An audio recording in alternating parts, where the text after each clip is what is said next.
professor Paulo Arantes, na quarta conversa do ciclo de conversas Neoextrativismo e Catástrofe. Esse evento está organizado pelo Grupo de Estudos Modernidade e Catástrofe. A gente lida cotidianamente em Ouro Preto e em torno com a realidade de dois grandes crimes ambientais, de Mariana e de Brumadinho, que nos impõe uma agenda de trabalho que necessariamente passa por esses... A gente tem alguns cursos que vêm trabalhando a situação desses desastres, seja do ponto de vista do planejamento territorial, seja a partir do projeto dos reassentamentos, seja na construção da crítica dos modelos de reassentamento e de gestão da catástrofe que estão sendo impostos pela mineração. Os cursos de projeto lidam com a destruição de um modo de vida, que é um modo de vida semi-rural, semi-urbano, que existia antes desses eventos criminosos,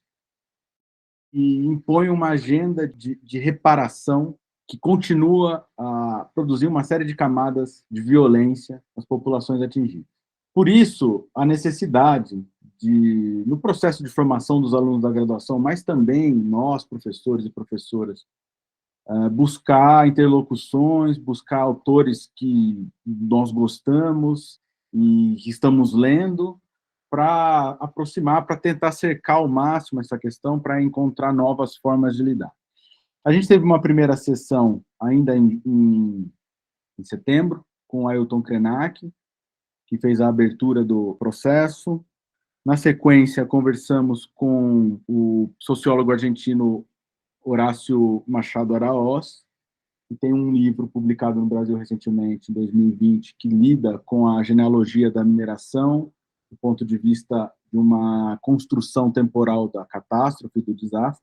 Na última sessão, agora em outubro, nós tivemos uma conversa com o José Miguel Wisnik a respeito do livro que ele dedica a Drummond, né, um ensaio muito impressionante da relação do Drummond com a mineração e as interlocuções disso com a produção dos seus poemas.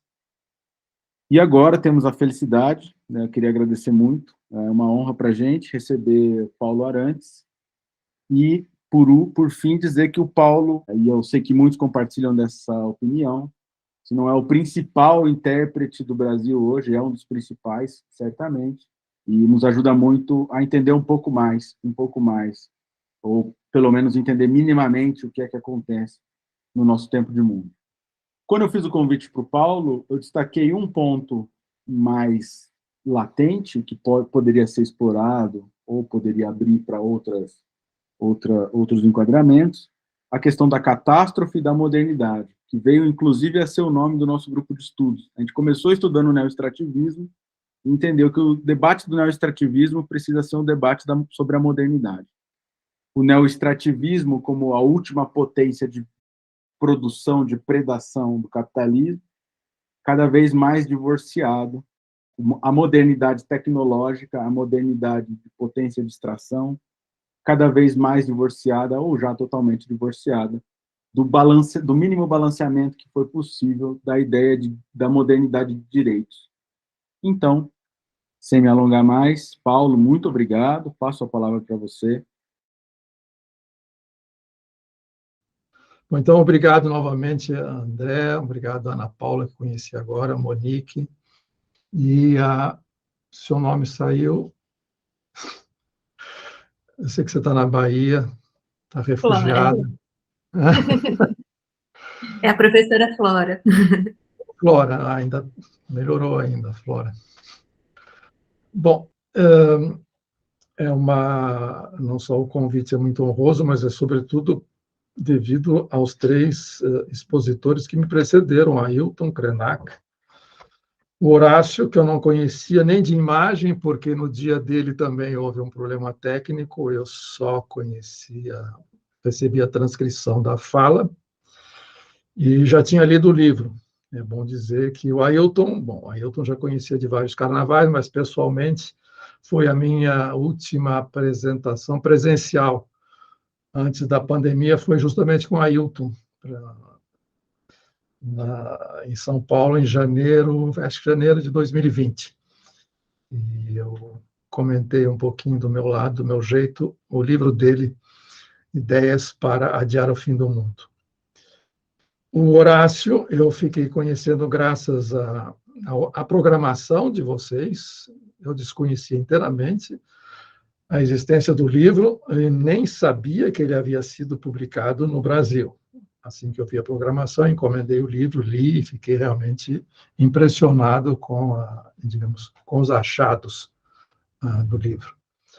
E o meu grande amigo de futebol e letras, Zé Miguel Wisnik, que escreveu sobre a maquinação do mundo, escreveu sobre como é que a mineração, e não só a mineração, não é a mineração tradicional, mas a Big Mining da Vale, se infiltrou e impregnou a poesia do Drummond, um livro que também é, do ponto de vista literário e da história brasileira, um outro achado. É impressionante a tentativa de, não digo que ele tenha resolvido, isso jamais será resolvido, que é a interpretação do grande poema Máquina do Mundo, do Drummond. Bom, depois desses três degraus, eu me sinto um pouco, digamos, obrigado a levar em conta o que eles disseram, não só porque contribui, mas um pouco embaraçado, visto que, digamos, o drama dos povos originários, a essência mesmo do desastre mineralógico da América Latina e a presença da Vale do Rio Doce na poesia do Drummond me são totalmente desconhecidos. Não sou um expert em nenhum desses três assuntos. Mas, mesmo assim, resolvi encarar a proposta do André e ver o que eu posso fazer a respeito disso. E eu, digamos,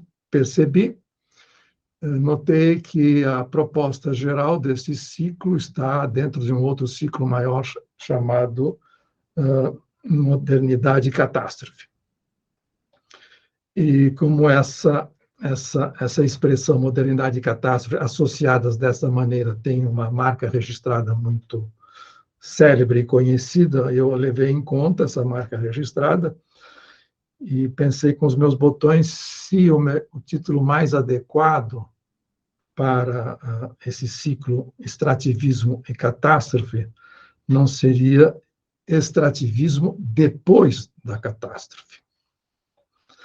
Porque se nós formos, eu vou fazer uma breve recapitulação para explicar por que eu acho que esse seria o título mais adequado. Isto é, porque a catástrofe já aconteceu. Esse é o ponto. Esse é o ponto. Tanto no caso do Walter Benjamin, que de fato foi o primeiro a associar modernidade e catástrofe, foi o primeiro a investigar na poesia do século e na literatura do século XIX francês, e depois até o surrealismo, e mais adiante até a emergência do fascismo, associar, digamos, o lado catastrófico da modernidade. Eu diria que o Benjamin não conheceu o colapso dessa modernidade, que vai aparecer mais adiante. Ele morreu antes, ele se suicidou em 40, de modo que ele não conheceu Auschwitz, ele não conheceu Hiroshima. Então, ele não sabia que o processo que ele havia diagnosticado havia se consumado. E de modo que, mesmo ele não sabia qual a configuração que o mundo assumiria depois desta consumação catastrófica da modernidade que ele havia diagnosticado em termos de crítica do progressismo capitalista desastroso que ele testemunhava no seu tempo, com a ascensão do nazismo, mas, sobretudo, com a experiência que ele não viveu como combatente, obviamente, da Primeira Guerra Mundial. A experiência, como disse num belo artigo o jovem pesquisador Felipe Catalani, a experiência de que as forças produtivas do capitalismo haviam perdido a sua inocência. Isso ele percebe quando começa a comentar a guerra química. Quando a guerra química aparece em 1418, diz o Benjamin, nós já estamos perto do fim, mas mal imaginava o que seria esse fim, para onde os gases da guerra química iriam. De modo que a equação modernidade e catástrofe do Benjamin, ela é manca, ela tem é perneta, ela tem uma perna só, não tem a outra perna, que seria a experiência da consumação dessa modernidade catastrófica, embora ela encerrasse no seu âmbito ambições emancipatórias. Modernidade e emancipação sempre andaram juntos. E digamos, o fato de que nós estamos falando hoje, vamos comentar um evento chamado, um acontecimento, ou um processo, seria mais no caso dizer, chamado extrativismo e neoextrativismo, e particularmente localizado na América Latina, nós estamos, é um acontecimento, um processo que ocorre depois da catástrofe, depois em que, de certa maneira, alguma coisa como o tempo do fim, para falar com o filósofo Günther Anders, o fim do mundo se aparece, do mundo tal como nós o conhecemos, no caso do planeta Terra, e a vida no planeta Terra, enquanto planeta habitável, passa a ser alguma coisa que figure no radar. Ora, depois, já em 44, 45, por assim dizer, os herdeiros do Walter Benjamin, particularmente Adorno e Horkheimer, eu estou dando apenas um prolegômeno histórico-teórico para localizar o porquê que eu acho que o termo deve ser depois da catástrofe. A grande descoberta do Adorno e do Horkheimer, que aparece logo na segunda frase, um livro famoso chamado Dialética da Ilustração ou do Iluminismo, da Aufklärung, como quiserem traduzir Aufklärung, esclarecimento, eles dizem o seguinte: sendo a ideia, o processo do esclarecimento um processo de emancipação não só mental, mas simplesmente digamos, de autonomização do ser humano em relação aos poderes que o ultrapassam desde a natureza, no sentido trivial do termo, não vamos falar de naturalismo ainda. Esse processo se completou, e se completou no seu contrário. E a segunda frase diz exatamente isso. Completamente esclarecida ou iluminada, a Terra resplandece sobre o sol de uma catástrofe incomensurável. Mas eu estou traduzindo de maneira livre, mas é mais ou menos isso. Digamos, a modernidade se completou, e se completou como uma catástrofe. Nós vivemos num mundo inteiramente esclarecido, portanto, emancipado, e, no entanto, é um mundo catastrófico. E o problema que se coloca, e raramente os estudiosos da Escola de Frankfurt se colocam esse problema, é o seguinte: ao que é o núcleo, para mim, é o núcleo central desses frankfurtianos da primeira geração, que, portanto, assistiram, viram, pensaram, meditaram o que significava Auschwitz e tudo que daí decorre, assim como Hiroshima, e não tinham visto ainda nem Chernobyl nem Fukushima, eles morreram antes. Era o seguinte: eles não são catastrofistas, eles são uma coisa mais complicada, mais grave, e que é a nossa situação. É viver depois da catástrofe ter acontecido, tanto do ponto de vista, digamos, moral, tanto do ponto de vista da consistência da espécie humana, quanto do ponto de vista material. No caso a que nós estamos vivendo nesse momento digamos, o encurtamento do mundo, a finitude material do mundo, que vai torná-lo, digamos, inabitável, num certo sentido. Então, o que eles notavam era o seguinte: o que era catastrófico, como era também para o Benjamin, num certo sentido, o que era catastrófico é o seguinte: é que a vida prossegue normalmente depois de ter acontecido a céu aberto, a demonstração da sua impossibilidade. Como é que nós continuamos a viver como se nada tivesse acontecido, como se todas as barbaridade é a palavra trivial para nomear aquilo, de certa maneira, aquilo que resumia, encerrava a assim chamada modernidade emancipatória. O problema é que a vida continuou. A vida continuou, e continuou, inclusive, com prosperidade material nos 30 anos posteriores, imediatamente posteriores à Segunda Guerra Mundial, como era o caso das sociedades afluentes, americana e europeia, que estava sendo reconstruído com os fundos acumulados durante o esforço de guerra. Isto é, o capital continuou a acumular enquanto combatia o Terceiro Reich, e depois com a Guerra Fria. Essa é a descoberta do Marcuse. O Marcuse disse: nós vivemos numa sociedade afluente e que é tanto mais afluente e tanto mais confortável, feliz, bonita, habitável, quanto ela contribui para acelerar a corrida armamentista que culminará num holocausto nuclear. Esse era o ponto dos frankfurtianos posteriores ao Benjamin, isto é, isto depois da catástrofe, esta vida transcorrendo, que tipo de vida é essa? É uma vida morta, ao mesmo tempo uma vida que vive. E esse é o tema. Esse é o tema que, de certa maneira, nos compete tratar. Então, nós estamos tratando o extrativismo, não é o extrativismo, para voltar ao tema, o neoextrativismo, ou a megamineria. Eu gosto mais dessa palavra megamineria, ou big mining, porque ela é mais contundente. Quando a gente fala grande mineração, todo mundo imagina assim, um buracão, qualquer coisa assim.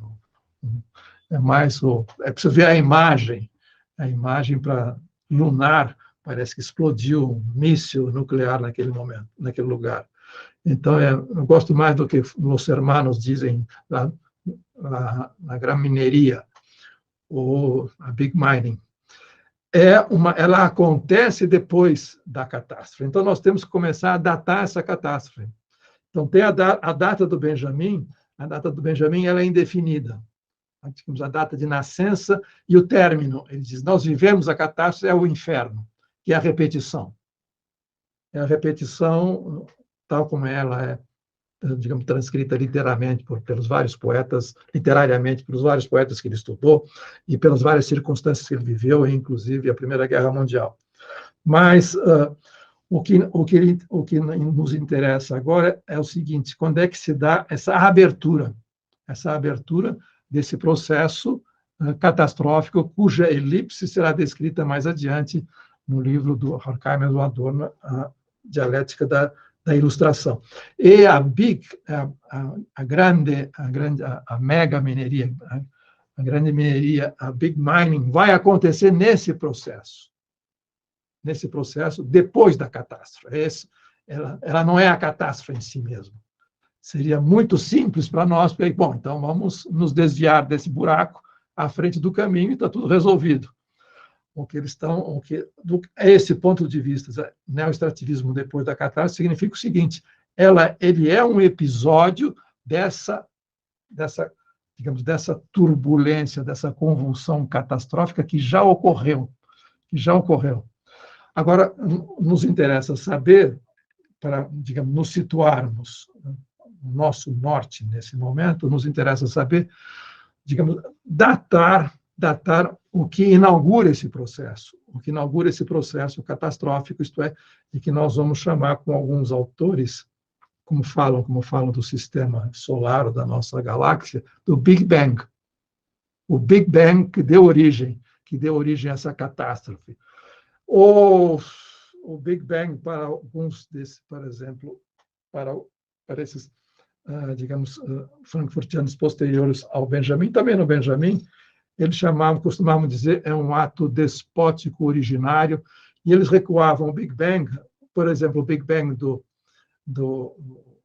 Adorno, do Horkheimer, eles remontam até a Grécia dos poemas homéricos, que é a constituição é um anacronismo brutal, que é a constituição do sujeito autônomo da modernidade, que eles reconhecem no Ulisses,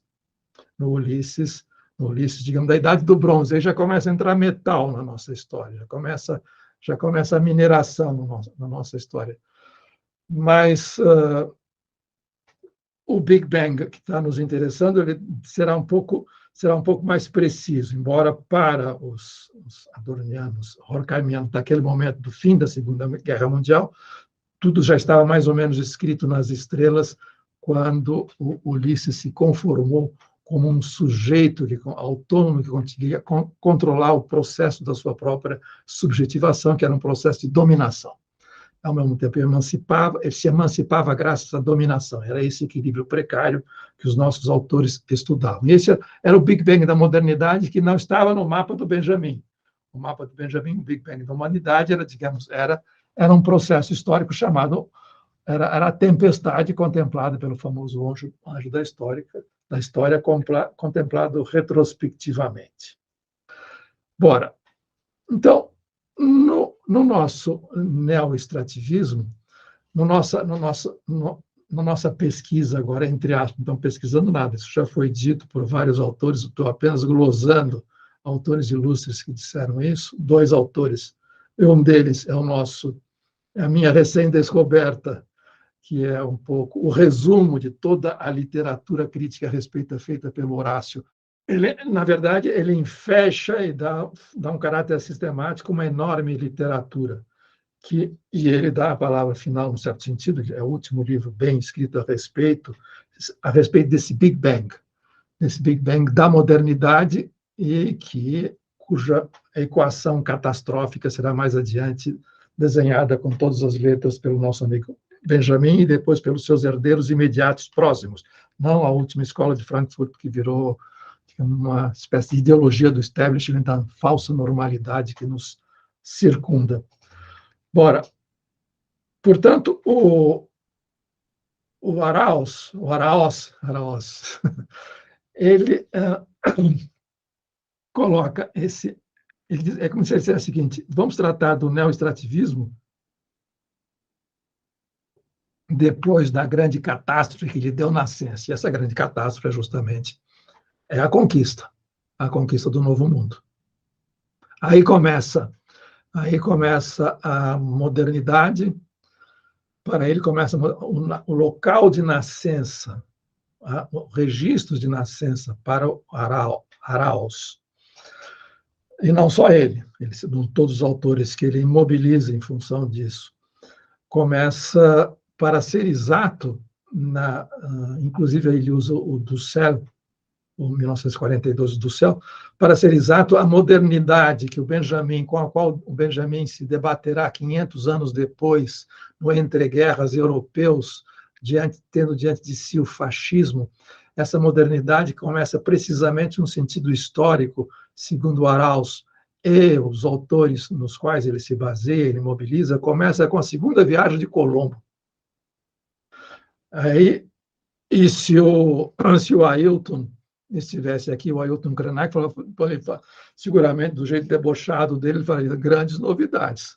Para nós, nós conhecemos isso muito antes de várias gerações de vocês, brancos, povo da mercadoria, ficarem especulando a respeito disso. Nós sabemos o que é viver depois que a vida deixou de ser vida. O que é viver depois da catástrofe? Nós temos um know-how nisso de 500 anos. E, portanto, essa história da segunda viagem do comandante, do almirante Colombo, como dizem debochadamente no Caribe, ele chegou em São Domingo, a segunda viagem do almirante Colombo, para nós, é uma trivialidade mortífera, mas é uma trivialidade, nós sabemos disso há muito tempo, e, portanto, essa mega mineria que vem depois, digamos, é alguma coisa que acontece efetivamente depois da catástrofe. O Arauz é mais preciso, ele diz, a mega mineria é alguma coisa cujo marco zero, esse buraco negro do qual emana o mar de lama, que 5 séculos depois vai submergir o Vale do Rio Doce e Brumadinho, vem de lá. Ele corre, é um rio que está correndo, e esse rio chamamos de modernidade, ou capitalismo, se nós quisermos, ou capitalismo mineral, como de vez em quando o Arauz diz, é um capitalismo totalmente metálico, mineralizado, que vem da mineração. É lá que nasce, digamos, portanto, o Big Bang da modernidade, o mundo moderno nasce na conquista e, sobretudo, nos propósitos da segunda viagem do Colombo. E há uma curiosidade nessa segunda viagem do Colombo, não é uma simples trivialidade historiográfica entre a primeira e a segunda viagem, porque tanto ele quanto o Dussel têm uma observação muito interessante. a respeito de quem é esse Colombo. O Colombo, quando eu li o livro do Arauz, e depois eu li um pouquinho da bibliografia que ele mobiliza, eu li um pouquinho como os meus padroeiros, que foram esses alemães da primeira escola de Frankfurt. Li um Ulisses, que é um bruta de um anacronismo, só que é um anacronismo exato.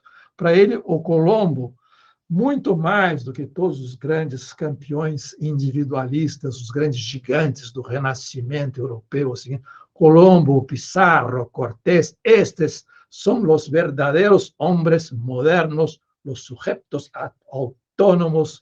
Depois, estou brincando, porque estamos véspera de Copa do Mundo, e, portanto, a Argentina voltará ou fracassar ou brilhar. Nunca tem meio termo com aquele lugar. Bom, aquele povo, e com aquela seleção. Bom, esses são os verdadeiros homens modernos. E, portanto, o Colombo é como Ulisses, de certo sentido. Nós vamos ali Ulisses. O Ulisses é conformado anacronicamente, os helenistas puristas não se conformam com isso. O helenista é um burguês do Max Weber, que eles estão descrevendo ali. E o Arauz está descrevendo o Colombo, Cortés, Pizarro, e toda a coorte dos aventureiros que aportaram por aqui e arrasaram o Novo Mundo. Ele está, digamos, está pintando como o futuro sujeito moderno por excelência. É como se ele pegasse, ele usa com todas as letras, ele pegasse do cógito cartesiano, do homem autônomo, assentado sobre si mesmo, com a certeza absoluta do cógito cartesiano, ele tirasse de dentro um conquistador, um aventureiro, um soldado e, sobretudo, um minerador. Um minerador. Ele estava lá escondidinho nos escaninhos do sujeito cartesiano autônomo, ou do burguês descrito pelos tipos de racionalidade econômica, política, descritos pelo Max Weber, estava descrito o fulano que aportou aqui, veio, que conquistou. O protagonista da conquista e, portanto, do primeiro genocídio, ou, segundo Arauz, que observa muito bem, a única guerra mundial que ainda não terminou. Começou em 1492 e não terminou. É a única guerra que realmente envolveu toda a humanidade no seu destino. E não terminou. E ele vai dizer... Bom, então, ele diz o seguinte sobre o Colombo, ele e os autores que ele utiliza. O Colombo, ao chegar aqui, ele faz várias descobertas, ou, digamos, ele descobre como se fosse uma espécie de autoanálise. E o que fariam depois para ele. Ele descobre que no olho do mercador mediterrâneo do Ocidente, no mercador, isto é, nós estamos deixando um pouquinho de lado essa história de capital comercial, depois capital industrial, nós vamos ver que isso aqui é um pouquinho história da carochinha, segundo os autores que nós vamos examinar. No olho do mercador do Mediterrâneo Ocidental, começa a aparecer um outro olho, um olho do descobridor. Mas esse olho do descobridor, isso me interessa muito. Me interessa muito por outras razões que eu não vou ter tempo de explicar aqui, talvez eu consiga, que é, na verdade, o que o Arauz faz, junto com os autores que ele utiliza, tem um pouquinho do céu, é uma espécie de história do olho que cobiça, do olho que, digamos, que vê alguma coisa, e quando ele vê alguma coisa, ele reduz aquilo que ele está vendo e o contexto no que aparece aquilo que ele está vendo. Então, entre a primeira e a segunda viagem do Colombo, há uma mudança no olho do Colombo, para um objeto muito especial, para um alvo muito especial. Quando o Colombo, na primeira viagem, ele percebe, digamos, ele se deixa, essa é uma expressão usada pelo Arauz, ele se deixa fascinar. Ele se deixa fascinar pelo brilho de uma determinada coisa que ele vê. Ele vê, mas é claro que ele já conhecia na Europa, isso não era absolutamente novo, mas ele vê numa abundância tal que o ofusca, de certa maneira. Todo esse olhar, esse ofuscamento, essa objetivação de alguma coisa que ele já vê como um alvo, de certa maneira, isso depois vai se tornar um alvo na segunda viagem. Tudo isso atende pelo nome de ouro. E parece uma espécie de história da carochinha, ver digamos, um grande sociólogo, formado nas melhores escolas, tendo lido uma biografia imensa, dizer que o móvel da conquista foi a cobiça. Mas só que é uma cobiça muito especial. Essa cobiça é uma cobiça, nós vamos ver no fim desse processo, uma cobiça nihilista, ela aniquila. Ela termina num desastre colossal, para o qual nós estamos aceleradamente caminhando. Só que, digamos, esse motor que é a cobiça, ou que é o deixar-se fascinar e ofuscar pelo brilho de uma coisa que vai ser chamado ouro, mas aí o ouro passa, em certo momento, a ser o nome genérico de uma outra coisa que mais adiante pode se chamar de valor, pelo valor, valorização pela valorização, mas esse ouro que ofusca, que cobiça, aparece pela primeira vez ao Colombo, mas como alguma coisa, aí é o fundamental, que os autores do Horácio, vou chamar de Horácio, por favor. Senão vai ser tropeçar toda hora. Horácio. Pode ser Horácio, amigo do Hamlet, pode ser Horácio, vários Horácios que eu conheço, mas vamos chamar o Horácio, que foi um bom e um grande amigo do Hamlet, o único que o compreendeu e para o qual o Hamlet pediu: conte, depois que eu morrer, conte a minha história, só você sabe dela como ela foi realmente. Então, é o Horácio. Não é o Horácio da Dinamarca, mas é um Horácio, eu não sei se é de Buenos Aires, Mar del Plata, tanto faz. Bom, o Horácio, o Horácio diz o seguinte: a descoberta que o Horácio faz, a observação que ele faz é crucial. Nesse momento, aparece que é o ato eu falei do ato despótico originário para os frankfurtianos, que era colocar alguém entre um sujeito e um objeto para trabalhar. Era a famosa dialética do senhor escravo do reino. Quando você coloca alguém para fazer um trabalho no seu lugar, esse ato despótico originário, que inclusive está na gênese da divisão em trabalho mental, trabalho intelectual e trabalho dito braçal ou físico, e é esse que está lá depois na ideologia alemã do Marx por diante, é esse o ato despótico que está na origem do capitalismo, que está lá no Ulisses, segundo eles. Ora, esse ato despótico aparece, só que é um ato despótico colonial e mineral, segundo o Horácio. E aparece quando, de certa maneira, o Colombo, el almirante, vê o seguinte: nós representamos uma humanidade superior, ou nós somos os humanos, e, portanto, uma espécie superior dentro de uma outra espécie, que é imediatamente anulado, porque nós só sabemos nos deixar fascinar por aquilo que realmente nos fascina, que é o brilho do ouro. Os que aparentemente representam o ser humano, de certa maneira, nas praias de São Domingo, não dão a menor importância a isso. É alguma coisa interessante, curiosa, que eles pegam na beira do rio, às vezes fazem um colar, às vezes jogam fora, não sabem o que fazer com aquilo, e, portanto, não dão o menor valor, eles não veem. Portanto, aquilo não é um alvo para ele, um alvo de cobiça. Nós, que estamos chegando agora do outro mundo, que será chamado de velho mundo, nós percebemos essa distância, e isso é o que nos distingue como humanos. Essa equação louca é o Big Bang da modernidade. E isso já está na primeira viagem do Almirante. Isso o Horácio registra muito bem. E é uma virada antropológica. Quem for fazer história antropológica social da conquista tem que está condenado a fazer uma história antropológica também, material, da cobiça, do ofuscamento, do fato de um metal que cintila, que tem resistência, assim por diante, e que, portanto, é avaliado nessas condições. Coisa que 2/3, vamos dizer assim, 9/10 da humanidade que contavam naquele momento, imaginando a população da América da conquista, não dava a menor bola. E que, portanto, significava um outro destino para a humanidade. É esse ato crucial que divide. E divide está na origem de um massacre que não terminou até hoje. Bom, isso o Horácio vê, olha, na primeira viagem do Colombo, como percebeu aquilo. Percebeu aquilo e começou, digamos, a avisar este alvo. E avisar, só que da maneira mais predatória e elementar, tanto é que ele matou os índios de tanto trabalho para pegar um ouro, se apossar desse ouro cobiçado puramente aluvional. Está ali na beira do rio, era só passar a bater e catar e botar gente para pegar e morriam como mosca. Mas, bom, aí ele resolve tomar providências na segunda viagem, aí na segunda viagem ele vem com tudo, isto é, ele vem com arcas para enfiar aquele objeto coruscante, quanto mais arcas, e vem com canhões. Depois eu vou contar a história do canhão.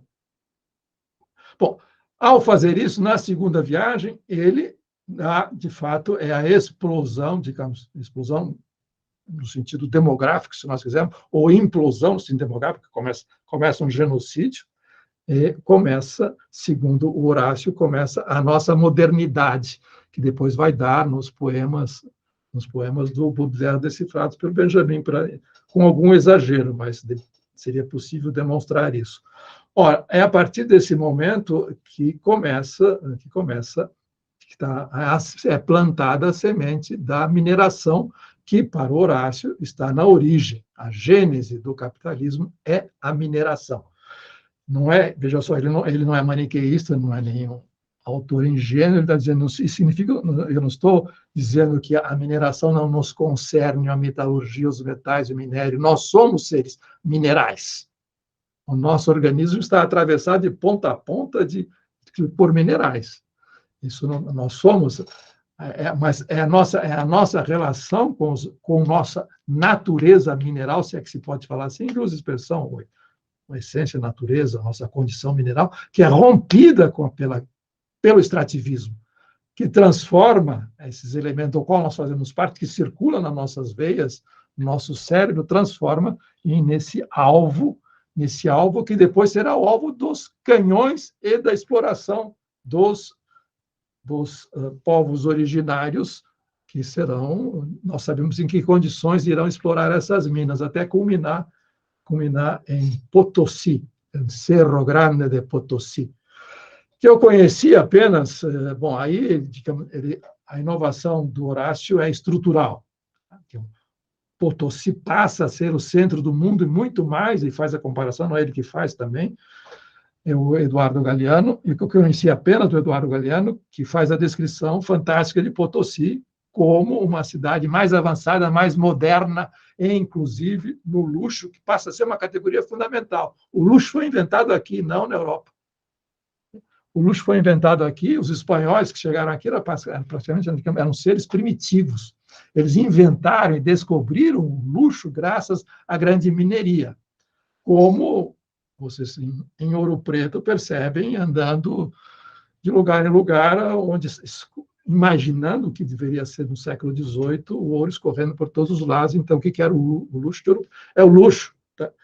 Há uma espécie de fenomenologia do luxo, que é muito maior interesse do Horácio.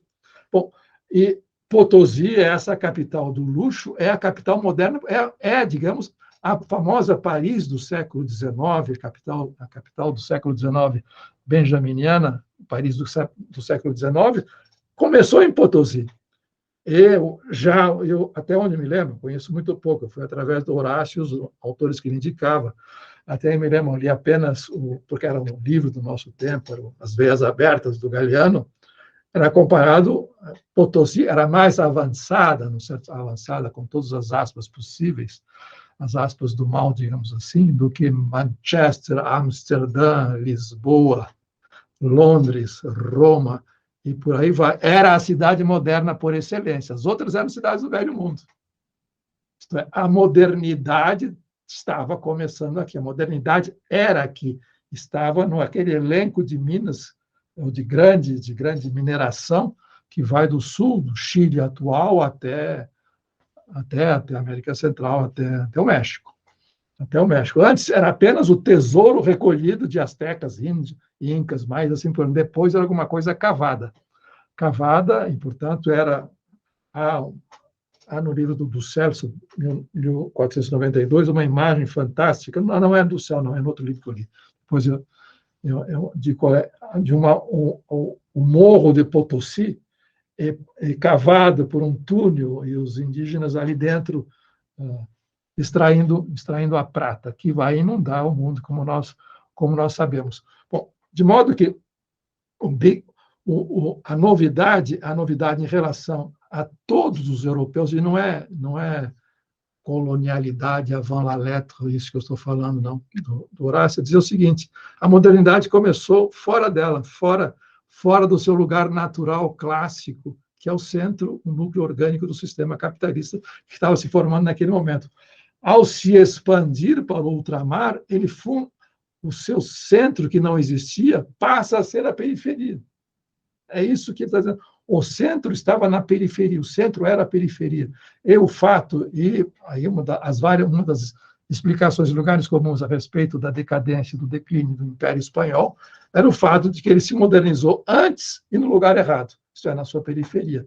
E depois, e que, obviamente, irrigou outros futuros centros da modernidade moderna, propriamente dita, que o Benjamin e seus companheiros descobririam mais adiante no século XX.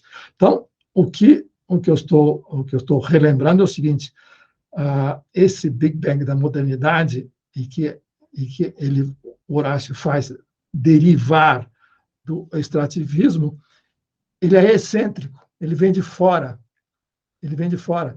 Isto é, nós sempre imaginamos o capitalismo chegando aqui, quando, na verdade, o movimento é o contrário.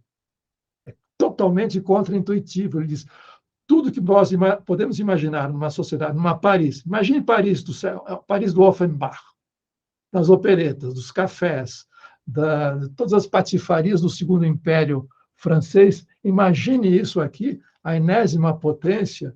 Aparece um pouco na literatura francesa, por exemplo, sobre o Peru, a mitologia sobre o Peru, um deles em alguns autores franceses, isso aparece. Imagine isso no século XVI, a partir de 1555, mais ou menos, que aqui é a descoberta do Cerro Magnífico de Potosí, século XVII, o esplendor no século XVII. Imagine a Paris do Offenbach e do Mérimée, que escreveu Le Carrosse d'Or, ou A Carruagem do Santo Sacramento, que se passa no Peru, exatamente é uma carruagem de ouro, que é doada por uma cortesã ao vice-rei do Peru. Você imagina só. Que não por acaso existe uma opereta do Offenbach fantástica sobre isso, é um libreto que poderia se passar em Potosí. A descrição que o Galiano dá e é retomada pelo Horácio a respeito dessa invenção da modernidade, graças à mineração. O livro é isso. A nossa modernidade começou com esta calamidade de todos os pontos de vista, da ecologia, às comunidades originárias, a tudo. Ao massacre, à guerra, à discriminação, a distinção entre natureza e não natureza, humanos e não humanos, viventes e não viventes, a separação em 3 reinos, mineral, vegetal, animal. Toda essa taxonomia destrutiva da modernidade começou lá, na Paris sul-americana, vamos dizer, não é sul-americana, na Paris do Novo Mundo, no Cerro de Potosí, coberta de prata. E depois de todas as megas minerias que vão da Patagônia até o México. Portanto, ao falar dessa catástrofe, nós estamos dizendo que o grande estouro inaugural do capitalismo e da modernidade vem de fora. Não é evolutivo, não se trata de uma evolução, não evoluiu. Aquilo já começou pronto. Em Potosí. E, portanto, é antiprogressista. E a imagem, a história que ele está contando. Portanto, o mar de lama que inundou aí essas 2 cidades do quadrilátero ferrífico, elas são contemporâneas disso. Isso que é o extraordinário desse retrospecto feito pelo Horácio. Bom, eu paro com o Horácio por aqui e vou a outra dimensão, que era o seguinte: quando, na segunda viagem do Colombo, o que ele fez? Bom, eu já aprendi agora, relendo agora, essas coisas. Arcas e canhões, navios, aparelhou não sei quantos navios, lotou de arcas, que era para trazer o butim, só que esse butim não seria mais o butim fruto do saque imediato, seria uma organização comercial com livros bem feitos, com escrituração, com financiamento, com linhas de crédito, com logística, para que o produto pudesse chegar aos mercados europeus e por aí vai. Tudo que eu falei agora, graças ao Horácio, eu poderia ter falado do Brasil, das plantations, com os nossos autores locais, e mostrar que a plantation da América Portuguesa eram negócios de vanguarda. Isto é, o capitalismo começou no Nordeste das plantations, como diz o Celso Furtado, e não em Portugal atrasado. Atrasado no sentido que estava enredado ainda no cipoal do antigo regime. Isto é, o regime puro da mercadoria estava nessa coisa espantosa, segundo o Celso Furtado, que era o Nordeste, que era o maior território do planeta, ocupado apenas por empreendimentos comerciais, voltados para o mercado externo. Portanto, onde só havia mercadoria em estado puro e violência. É isso que o Celso Furtado diz do Nordeste, da época das plantations e do assim chamadas escolinhas elementares, ciclo da cana-de-açúcar. Portanto, e não está em Portugal. Portugal era uma montanha de rapapés, rapé e velharias. A metrópole era aqui. A metrópole a metrópole estava no Nordeste, mesmo que os historiadores marxistas dizem, não, mas o excedente era extraído do tráfico negreiro, assim por diante, mas isso é uma discussão, a essa altura, e nós já estamos perto do fim, praticamente acadêmica. De onde saiu o excedente? O que importa é a matriz, o epicentro do desastre. E o epicentro do desastre foi localizado na grande mineria no século XVI e XVII, no outro lado do Tratado de Tordesilhas, e depois do fim das declínio das plantations, aí nas grandes minerias, que vai ser mais adiante, Minas, Bahia, Diamante, assim, e por aí vai. É isso que nos importa. Bom, então, quando Colombo faz na segunda viagem, ele leva o quê? Ele leva canhões. Ele leva canhões e, na verdade, ele leva o quê? Ele leva o rebotalho. O rebotalho, digamos, rebotalho para estar pensando nos nossos milicos contemporâneos, mas por isso que eu estou chamando de rebotalho. Mas rebotalho não quero caluniar ninguém historicamente. Mas, digamos, eram os soldados, desempregados, porque não era a reconquista, a conquista, porque nunca houve um império espanhol originário que havia sido conquistado pelos muçulmanos. Isso não existia. A reconquista não é uma falsa reconquista, é uma conquista de fato. Eles conquistaram a península. E, ao conquistar a península, a conquista da Península Ibérica coincide com a conquista do Novo Mundo. Ela prolonga. Só que a modernidade nasce no Novo Mundo e reflui para o Velho Mundo. Essa é a história que nós estamos contando, que é do ponto de vista da periferia.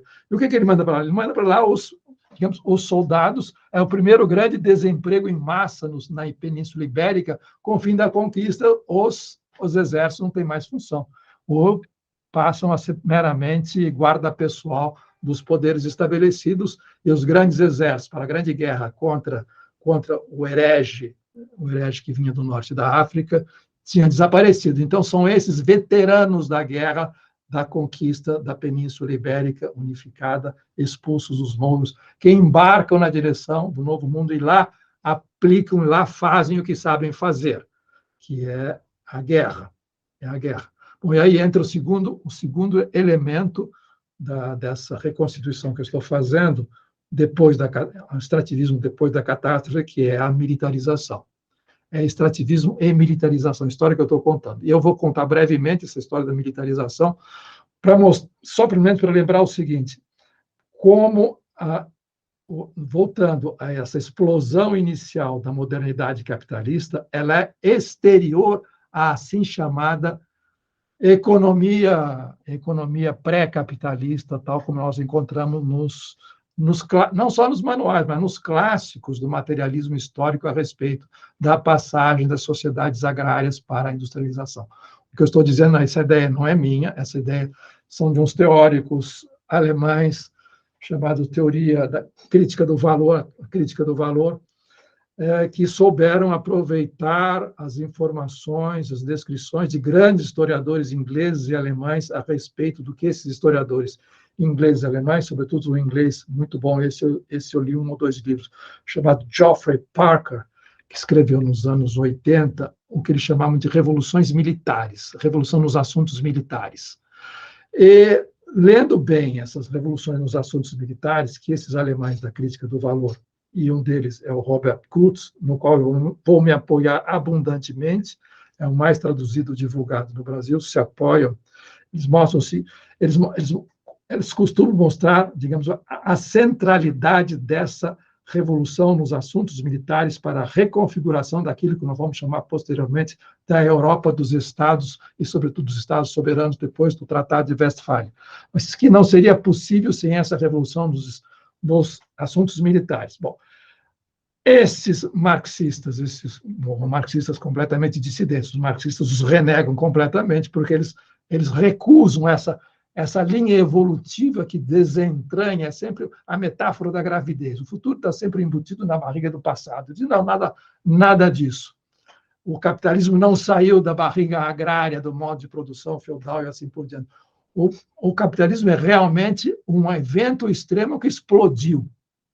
É dessa explosão que ele nasce.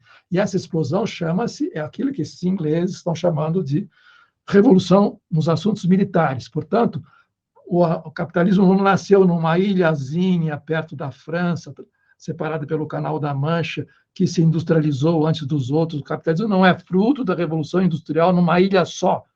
Você pensa bem, mas isso é quase que uma obviedade, mas é isso que eles estão dizendo. Não, ela nasceu de uma revolução nos assuntos militares. A origem do capitalismo é uma revolução militar, é a origem militar do capitalismo, portanto, é uma origem destrutiva. Isso que eles estão dizendo. E vem de fora, Não há nada... Bom, então, é claro que os historiadores, se estiverem me ouvindo, devem estar de cabelo em pé, mas os absurdos que eu estou dizendo, mas assim por diante, mas só esses absurdos casam mais com o desastre de Brumadinho e Mariana do que a naturalidade progressista com que você desentranha o modo de produção capitalista das relações agrárias precedentes, atrasadas, engessadas, lerdas e assim por diante, e, portanto, a máquina começa a funcionar, a produzir, a distribuir renda e por aí vai. Isso, para nós, isso sim, para os que ficaram debaixo da lama tóxica dos rejeitos de Brumadinho, isso sim é a história da Kawashimi. Não o que eu estou cantando aqui pode ser de maneira desastrada, porque eu não sou historiador profissional, mas a história é essa. O que eles estão dizendo é o seguinte, é esse absurdo. O capitalismo é como se fosse um asteroide. Ele chegou e, bum, é um choque externo. É um choque externo. Como foi, veja só, é quase que o ponto de vista do Ailton Krenak e seus ancestrais. Para eles, o que nós chamamos de modernidade é um asteroide. É um asteroide que chegou aqui. Chegou no seu território, que existia há 10 mil anos, e explodiu tudo. É esse estouro que nós chamamos de modernidade e enchemos o peito para falar de modernidade. Então, por que não? Por que não pensar do mesmo jeito a nossa própria, varrer diante da nossa própria casa? Então, o que esses alemães estão dizendo, Kurz em particular, é isso. Ele é um choque, esse choque é externo, ele não nasce... A metáfora, que é a metáfora dialética por excelência, que ela cria o seu próprio elemento de salvação da sua autodestruição interna, é uma história bonitinha, eu acreditei nisso há muito tempo. Aliás, é interessante, ela tem seu prazo de validade, eu escrevi sobre isso, mas essa mágica, ela passou a não funcionar pura e simplesmente. Enquanto ela funcionava, foi bonito, mas não dá mais. Não. É como se dissesse assim, nós vemos o fim se aproximar e não está nas asas da história que nos levam, debaixo dela não está escondido nenhuma alternativa. A dialética dizia isso. Então, o que eles estão dizendo é o seguinte, é um choque externo. Esse choque externo é uma explosão literal. Então, inclusive, eles dão a data. Eles dão a data no século XIV, um monge e tal, juntou nitrato de potássio, que mais o quê, bum, foi pelos ares, o pobre do monge, mais o seu monastério e assim por diante. É claro que os chineses já conheciam isso chamado pólvora. Mas, aí começa a mesma coisa que o Colombo disse, Portanto, eles eram menos humanos do que nós, europeus. Assim como os povos originários que o Colombo encontrou no Caribe não eram humanos como nós, porque não davam valor nenhum ao ouro, que eles tropeçavam e chutavam, sai da frente, tira esse bicho, não sai para nada, para fazer uns enfeitinhos, qualquer coisa assim, brincar em umas festas, depois joga. Os chineses, que já sabiam disso, fizeram apenas o que? Fogos de artifício. Um ou outro, descumprindo as regras da boa burocracia, da racionalidade dos mandarins, tentaram transformar em armas de fogo, mas não deu certo, não se interessaram, como os índios não se interessavam pelo ouro. Acontece que essa explosão, aí o choque externo é isso. Alguém, esse é claro que se alguém, eu estou contando, parece, é um mito, uma mitologia, mas dá para demonstrar, alguém resolveu aí, é possível fazer assim como é possível fazer uma fenomenologia do olho, digamos, operando no novo mundo, é possível fazer uma outra fenomenologia do projétil. Alguém achou, bom, se eu pego esse pozinho que nós acabamos de inventar, e ele faz boom, quando é que ele faz boom? Quando a gente comprime, ele não tem para onde se expandir. Não falávamos assim, não tem para onde se expandir. Se a gente comprime num tubo e põe lá um pedacinho qualquer, uma pedrinha qualquer, que possa machucar alguém, a gente põe, a gente lança alguma coisa e o nosso poder se exponencia, porque nós alcançamos mais longe do que nós mesmos através dessa projeção de quem? Do nosso euzinho superior, que vai ser depois o euzinho soberano do sujeito autônomo, esclarecido e assim por diante, que inventou nada mais, nada menos do que a arma de fogo. Outra banalidade. Todo mundo fala dessa revolução pelas armas de fogo que mudou a sociedade contemporânea, porque acabou com o feudalismo e por aí afora. Num certo sentido, é verdade, é verdade. O canhão acabou com a couraça, com os cavaleiros da antiga ordem, foram dizimados. Mas essa combinação de colocar pólvora num tubo, um projétil e mirar um alvo, não estava escrito em lugar nenhum. Não estava escrito em lugar nenhum. Inclusive, havia alguma coisa similar, que era em francês chama-se arbalète. Eu não me lembro mais como é que chama em português. É uma flecha que você dispara um gatilho e ela mata a distância com uma velocidade incrível e é letal. E que foi banido por um concílio por sendo coisa de assassino, assaltante, assim por diante. Ora, esses assassinos assaltantes se transformarão em soldados e generais, com os seus exércitos próprios, graças à revolução da arma de fogo, graças ao canhão, pura e simplesmente. Então, o que esses autores alemães heréticos estão dizendo é o seguinte: o capitalismo ele é um choque externo, como se Átila tivesse chegado, como os mongóis tivessem chegado. É um choque externo das armas de fogo que, digamos, arrasa com tudo, inclusive arrasa com uma coisa fundamental que nós poderíamos chamar, que os bolsonaristas não nos ouçam, de democracia das armas. Os americanos sabiam disso, os primeiros americanos. E quem falou pela primeira vez nisso, que eu saiba, e não é que eu saiba muita coisa, foi em 1945, logo depois da explosão de Hiroshima. Quem falou sobre isso é um camarada chamado George Orwell. Escreveu um artigo de meia dúzia de 4 páginas chamada Você e a Bomba. O que faz a bomba? A bomba atômica tinha acabado de explodir. Ele escreveu esse artigo em outubro, a explosão é de agosto, 6 de agosto. A bomba mudou tudo, diz ele. E o que mudou?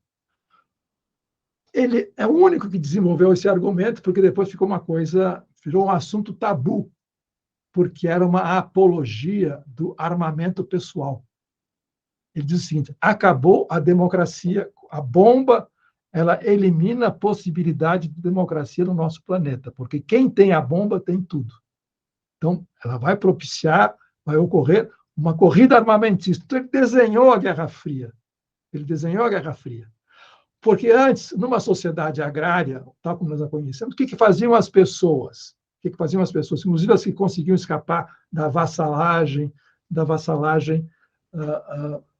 da servidão, costumeira. Eles proviam a própria subsistência, eram sociedades camponesas, autônomas e libertárias.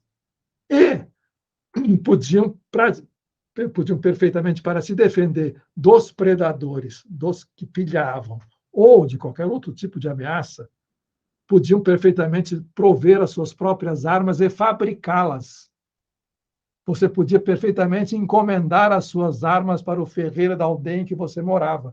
Podia, inclusive, trocar por trigo, ou pegar pão no padeiro, por cevada, enfim, não tinha dinheiro.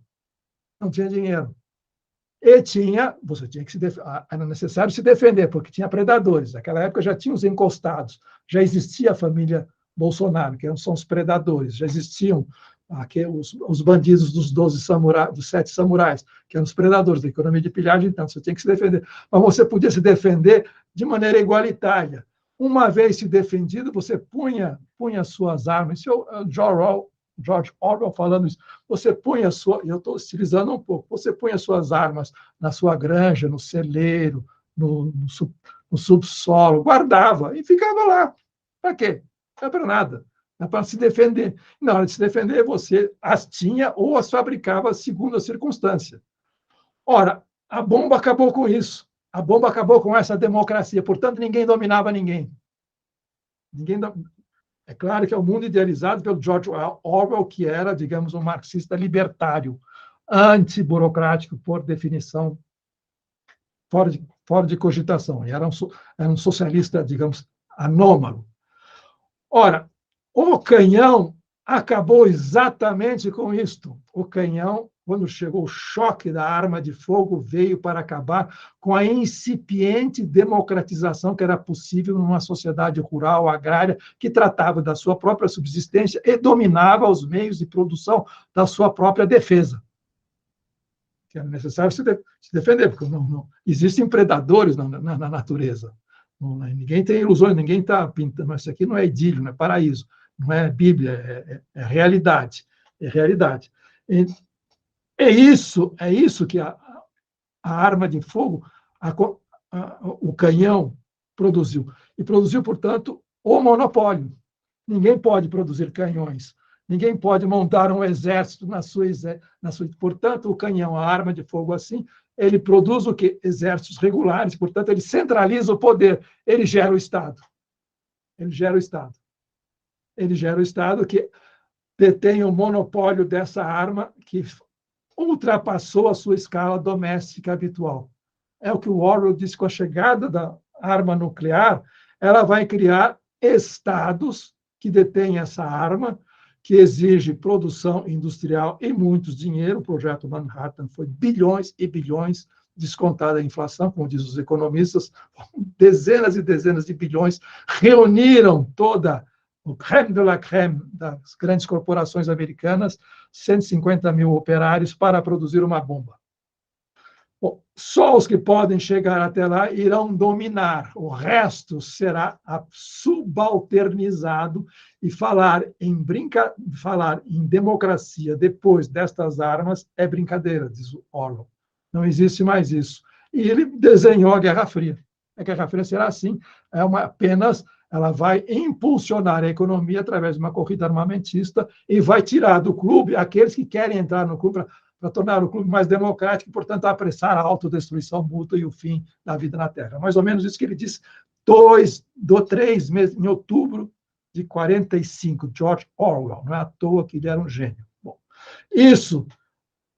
esses alemães que eu estou citando dizem, aconteceu quando apareceu essa coisa que nós chamamos de modernidade, que criou o Estado, que criou os exércitos regulares, que criou o monopólio das armas, que só eles poderiam fabricar, e, portanto, uma indústria armamentista. A primeira indústria foi a indústria das armas pesadas, das armas em série. Bom, isso, eu estou abreviando para chegar onde eu quero chegar. Estou abreviando demais, mas pode até parecer caricato. Com isso, criou-se alguma coisa como duas coisas importantes, segundo eles, que depois vão ser exponenciais, como nós sabemos. O salário e o trabalho abstrato. O salário é o soldo. Então, pela primeira vez, alguém foi empregado para trabalhar por um salário monetarizável. Não era um produto do seu labor familiar, grupal, da sua aldeia, podemos imaginar até uma aldeia russa, por exemplo, não era isso, era dinheiro, que é uma abstração. Pela primeira vez, você foi empregado, recebeu um salário, e esse emprego, esse job, era remunerado com dinheiro. E esse trabalho era um trabalho abstrato no sentido estricto senso, desvinculado das necessidades materiais de você, suas como indivíduo ou como coletividade. Não tinha nada a ver com produção de maneira mais elementar possível. E qual era a finalidade desse trabalho? Matar, dominar, controlar e matar. Então, havia uma propensão, uma espécie de núcleo nihilista do dinheiro. Portanto, o dinheiro passou a ser necessário para remunerar esse trabalho abstrato na forma de salário ou de soldo. Portanto, a centralização disso chama-se Estado, e esse Estado é um Estado militar despótico, que vai se industrializar para alimentar essa corrida armamentícia e, portanto, disputar o poder com os outros Estados soberanos que estão fazendo a mesma coisa. É isto, esta é a origem exógena, externa do capitalismo. Ele não nasceu de dentro das sociedades ditas pré-modernas, pré-capitalistas, pré-isso ou pré-qualquer coisa. Ele caiu como uma bomba mesmo. É um acontecimento extremo. Exatamente o ponto de vista dos povos originários diante da conquista. Os camponeses da Europa, e existem historiadores, um deles é o próprio Rodel, que não é, esse sim é profissional, que eu cito, Rodel, o Wallerstein, que é o discípulo do Rodel, que diz o seguinte: o capitalismo aconteceu como uma espécie de providência extrema para evitar a democratização da sociedade que aparecia nas revoltas camponesas. Tanto é que foram as mesmas famílias, diz o Rodel, foram as mesmas famílias que estavam ameaçadas por essas revoltas democráticas, por essas jacqueries, que se reorganizaram e se tornaram as famílias dos banqueiros, dos governantes, e assim dos generais, e assim por diante, do novo sistema despótico dos estados militares. Então, há uma continuidade. Por quê? Porque o fundamental era manter a hierarquia. A hierarquia era o fundamental. Então, para o Rodel, o capitalismo é, antes de tudo, hierarquia. Ele chega onde há hierarquia, ele não inventa a hierarquia. Ele se estabelece, ele parasita a hierarquia. Portanto, ele é antidemocrático por excelência. Bom, e foi isso que aconteceu com esses estados armados despóticos que inventaram o trabalho abstrato, que inventaram um exército permanente separado da sociedade com uma casta. Com uma casta que depois vai se transformar em burocracia e por aí vai. Bom, de modo que o capitalismo, o Big Bang do capitalismo é militar. É militar nesse sentido específico, inclusive porque eles criam as categorias básicas do sistema que vai se implantar e será hegemônico no mundo, que é o trabalho abstrato e o dinheiro.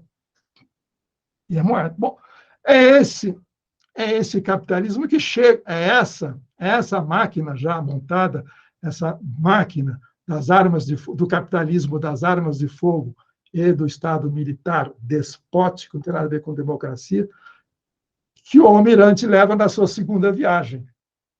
Então, é esse Big Bang, mais ou menos consecutivo, mais ou menos contemporâneo, um pouquinho antes, tanto faz, século XIV num, século XV no outro. A diferença, nesse momento, é de pouca monta. São esses dois Big Bangs que se encontram, tem um encontro marcado naquilo que nós vamos chamar posteriormente de periferia ou novo mundo conquistado, e produzirão aquele genocídio que nós sabemos, e produzirão a mola propulsora disso, que é a grande mineria. A grande mineria precisa justamente dessas duas coisas. Ela vai produzir aquilo que era o mais necessário para continuar a corrida armamentista que definia os estados militares despóticos europeus, que é o metal, dinheiro. E inundou, portanto, inundou os novos mercados de dinheiro, abastecia isso. Bom, de modo que o fundamental, digamos, por isso que eu estou dizendo, é extrativismo, depois da catástrofe foram esses dois Big Bangs que se encontram, ou extrativismo, que começa com a segunda viagem do Almirante, aí de maneira organizada, com livros contábeis, a racionalidade tão, de certa maneira, celebrada pelo Max Weber, com toda razão, só que ela começou em outro lugar, mas ele tinha noção disso.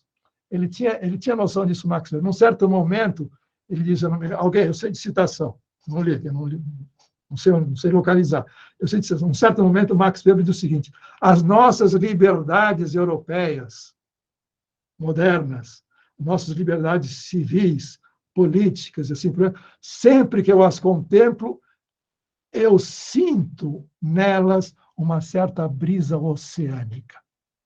Ela foi inventada lá, ela depende do que se foi feito do outro lado do Oceano Atlântico. É mais ou menos isso. Esse era o recado do Max Weber, que não era bobo. Eu sinto uma brisa oceânica alimentando a nossa emancipação enquanto homens modernos, soberanos, autônomos, livres, que impõem a si mesmos a sua própria regra, que é a definição do projeto iluminista da modernidade.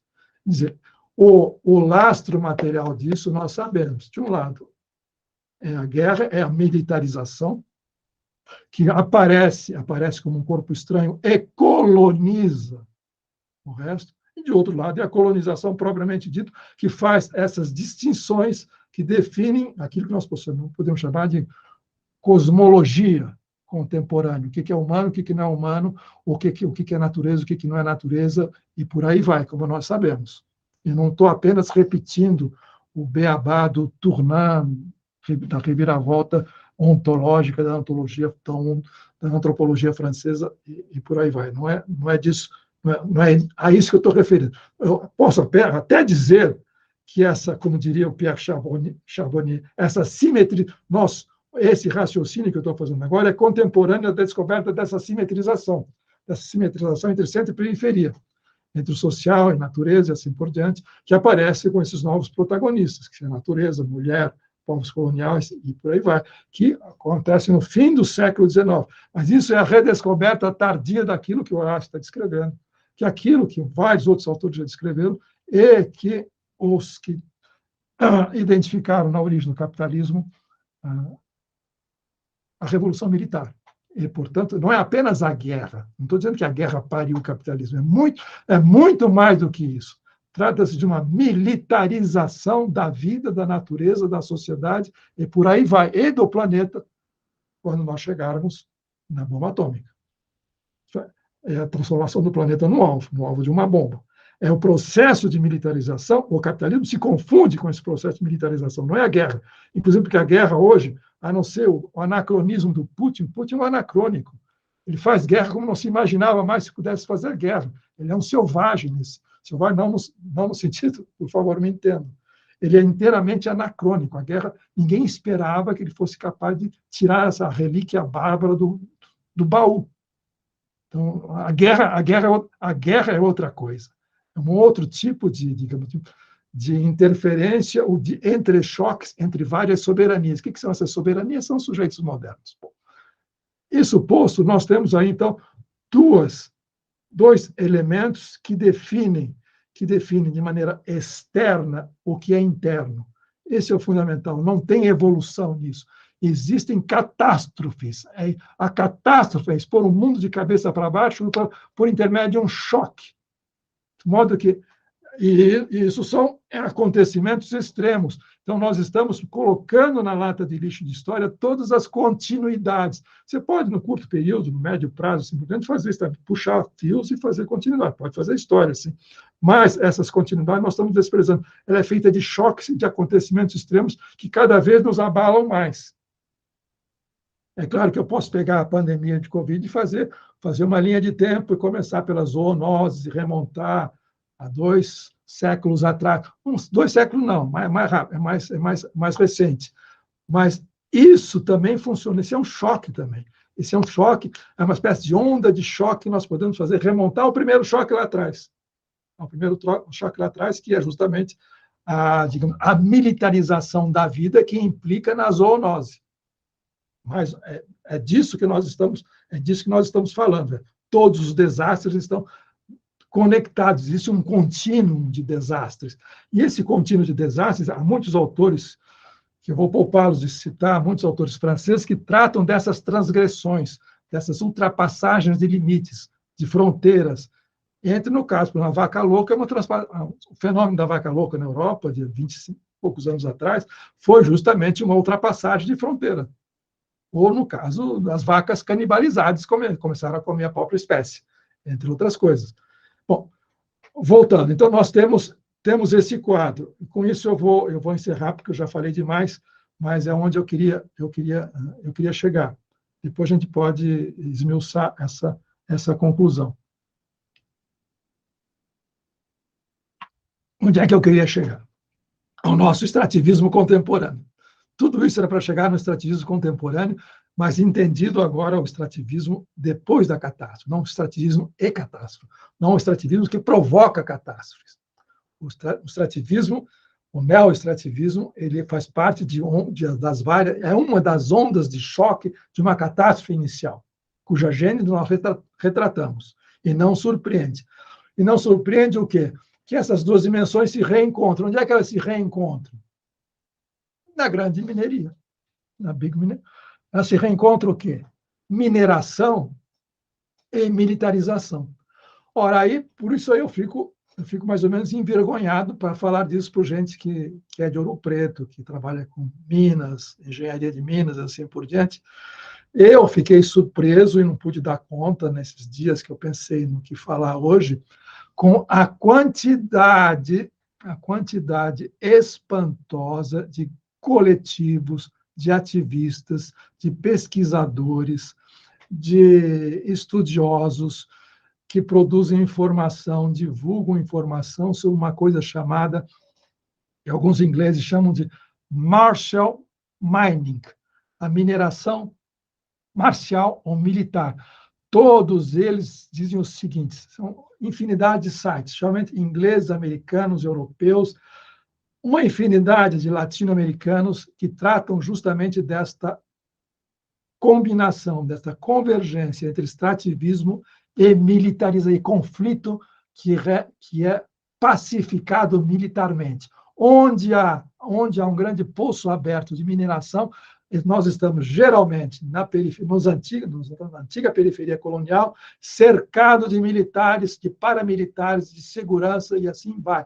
Há uma fusão, finalmente, aquilo que nós vimos separadamente com dois relatos, há uma fusão entre extrativismo e militarização. E por militarização é alguma coisa muito mais extensa do que nós podemos imaginar apenas com guerra no sentido tradicional, no sentido putiniano, jogar bomba um no outro e ocupar territórios.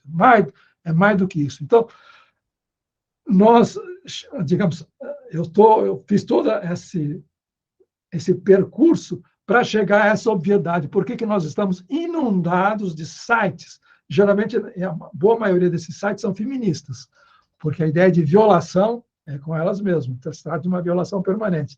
Desses sites, é o mesmo combate à grande mineria, a big mining, e a militarização do mundo, da vida, da sociedade, da natureza, que se intensificou a partir da bomba atômica. A bomba atômica deflagra um processo de militarização da natureza.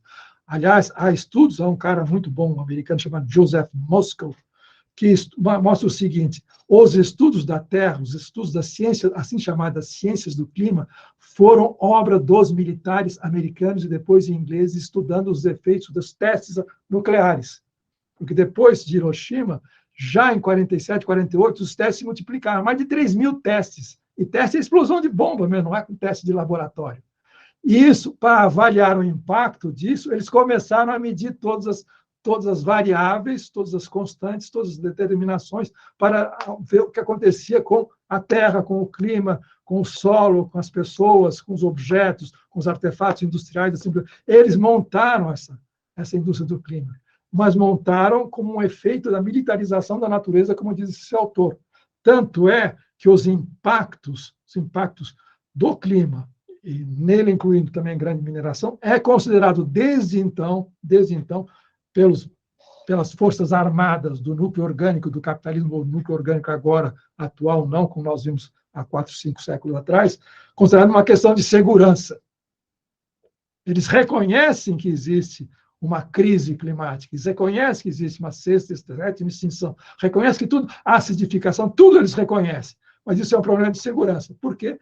Porque até a biosfera se encurta, tem muita gente, vamos ter que matar muita gente, portanto, é necessário ter artefatos bélicos que resolvam esse problema, porque a guerra vem aí, é uma resource wars, como dizer, é uma guerra por recursos. É uma guerra por recursos. Bom, tudo isso em resumo para mostrar como todos esses sites vão no mesmo problema. Principalmente esses sites ingleses que dizem, não, é o mesmo combate, a grande mineração e a militarização da vida, da sociedade, e por aí vai. E eles concluem com isso, e com isso também concluem, dizem o seguinte, o extrativismo é um processo militar, e toda operação militar é um extrativismo.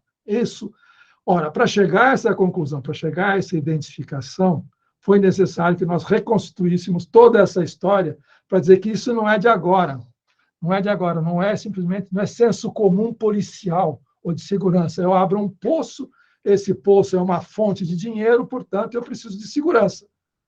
Pura e simplesmente, então, eu tenho ou uma milícia privada, ou as Forças Armadas fazem a segurança, e quem se colocar no caminho, sejam povos originários, habitantes, comunidade, sociedade, natureza, a gente arrasa. Pronto. Essa é a visão policial do negócio, quando nós estamos interessados em saber que isto é a última das últimas ondas, é quando o capitalismo chega ao seu outono, que nós encontramos esse casamento.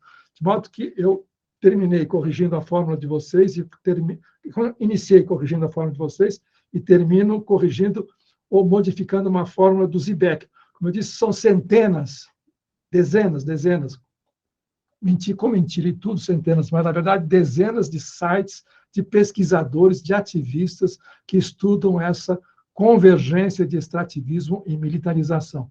E um deles que é apenas uma vasta obra do Raul Zizek, mas é um artigo de 2 ou 3 páginas, no máximo, que ele publicou lá no Instituto da Unicinos, lá, Instituto Humanitas Unicinos, que chama-se exatamente, ele está, digamos, está parafraseando Lenin. Eu cortaria a paráfrase, mas a junção é perfeita. Ele diz, a militarização como etapa superior do extrativismo. Eu falei, não, mas não é etapa superior, é a mesma coisa. Eu poderia escrever ao contrário. Eu poderia dizer o extrativismo como etapa superior da militarização. As duas coisas são simultâneas, são 2 processos análogos que se conjugam e são, digamos, estão na origem desse desastre do qual nós somos a última onda de choque. Mais ou menos era isso que eu queria dizer, para não chegar aqui, olha, todo mundo fala que extrativismo e militarização andam juntos e todo mundo combate a mesma coisa. Isso é, cada open pit é uma zona conflagrada. E tem um site em inglês, também sobre mineração, em que eles dizem o seguinte, cada operação militar é uma catástrofe climática, cada avião supersônico construído, cada submarino de propulsão nuclear, cada operação militar, entre outras coisas, não só pelo efeito de gases estufa que elas produzem, porque elas são puro metal. Sem a Big Mining, não existiria submarino, não haveria drone, não haveria avião, não haveria exército, não haveria nada. Nada. Portanto, a guerra que protege a Big Mining, ao mesmo tempo, é a que destrói, alimenta a Big Mining na destruição do planeta. Então, portanto, o mar de lama que passou em Minas Gerais vem daí. Ele é alimentado há vários séculos e sua culminação está nessa convergência entre esses 2 processos que são estruturalmente conversíveis um no outro. Grande mineração e militarização, que não é apenas guerra. Bom, isso posto, eu paro por aqui. Se nós quiséssemos continuar a conversa, que seria demais, aí nós começaríamos a, digamos, a afinar mais a nossa lente e olhar um pouquinho para esse país que dizem que tem só 2 cores, verde e amarela, que está aqui no sul da América. aqui ocupa 2/3 da América Latina, e nós nos perguntaríamos o que os militares têm a ver com mineração? Por quê? Por que esse fascínio à la Almirante Cristóvão Colombo pelo ouro? Lembre-se, uma das coisas que mais, a meu ver, no contexto dessa exposição, melhor define o presidente mudo, que está lá no Alvorada, é o fato de ele passear, quando ainda era apenas um deputado, nas horas vagas, ou nas horas totais, porque ele não fazia absolutamente nada, não sei, discurso e rachadinha. Qual era o hobby dele? É uma espécie de compulsão para o crime ambiental. Ele tinha uma coisa, ele andava, eu nunca vi isso, pode ser que tenha muita gente, eu não sei, mas relatado nas biografias que eu li do capitão. Ele andava com uma bateia no porta-malas do carro, onde ele olhava um riacho, isso aqui tem cara de lavra, ele parava o carro, o pessoal que estava com ele, vamos lá, que pode ter ouro, e ficava minerando. Ele está repetindo, com 5 séculos de distância, o nosso almirante que saiu lá de Valladolid. Vamos lá. Você vai exponenciando isso, dá no desastre. Eu poderia, se eu fosse especialista, eu fui abrir o dossiê, é impossível, você tem que ficar 2 meses estudando. Se eu fosse especialista, se eu fosse um desses ativistas, abriria o dossiê do arco minerador do Orinoco da Venezuela. Lá está tudo junto. Começa com a predação da primeira viagem do almirante, começa com a racionalização da segunda, continua com a racionalização da segunda viagem, e depois tem canhão, e põe canhão nisso aí. Tem armamento sofisticado, e quem está lá gerindo o negócio? Militares. Então, você tem mineração e militarização conjugada numa extensão enorme, acho que é 1/3 da Venezuela. Uma espécie de mega serra pelada. Se você interpela um progressista latino-americano, um progressista venezuelano, eles poderiam dizer, se eles fossem espertos e lessem tudo que nós vemos para falar hoje, pero, mi senhor, é uma afinidade estrutural, portanto, historicamente justificada, onde há extrativismo, há milicos, onde há milicos, há grande mineria, é estrutural, senhor. Por aqui eu fico.